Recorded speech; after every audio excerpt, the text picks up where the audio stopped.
kafuba okulwanyisa endwadde ezitasiiga n'okwokya amasava agateetaagisa mu mubiri, bannannyini makampuni basabiddwa okutegekeranga abakozi baabwe ebyemizannyo.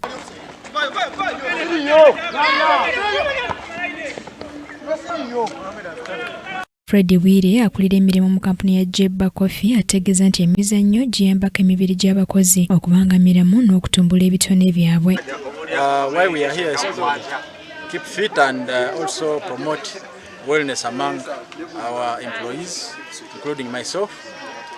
Why do we do this? To spearhead efficiency, effectiveness and great mind of all employees of the company across the spectrum, right from the top management to the operational level.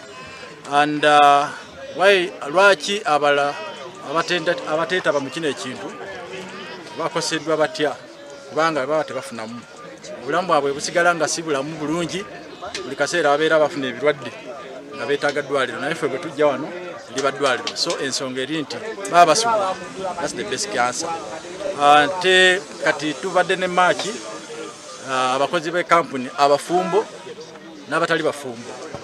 Ekyewuunyisa abafumbo tukubye, abatali bafumbo golemu n'olwekyo tugenda kweyongera nga tubeera mu kikolwa kino nga kyakusanyuka kya kuzuula talent.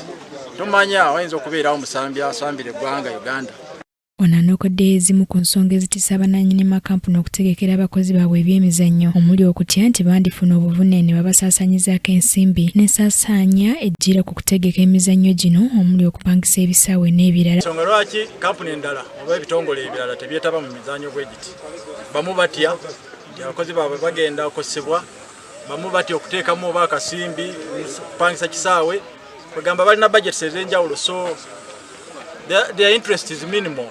So n'olwekyo nze mbakubiriza bakope nga Jebba kyekozeewo.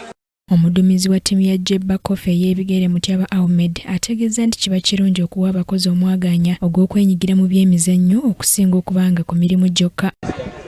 Twebasanyufu nnyo okusaidia abakozi okuba kampani etuwa eddembe, etuwa omukisa tusigala nga tukoma kukola kwokka.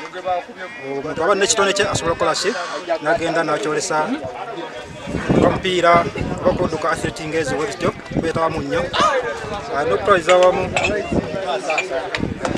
tukola emikwano mingi gye tusinga okwetaaga, tukola emikwano.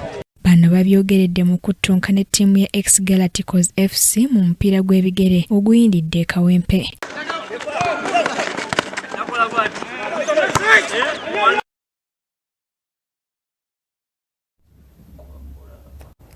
Amalindirire ya Golden Coral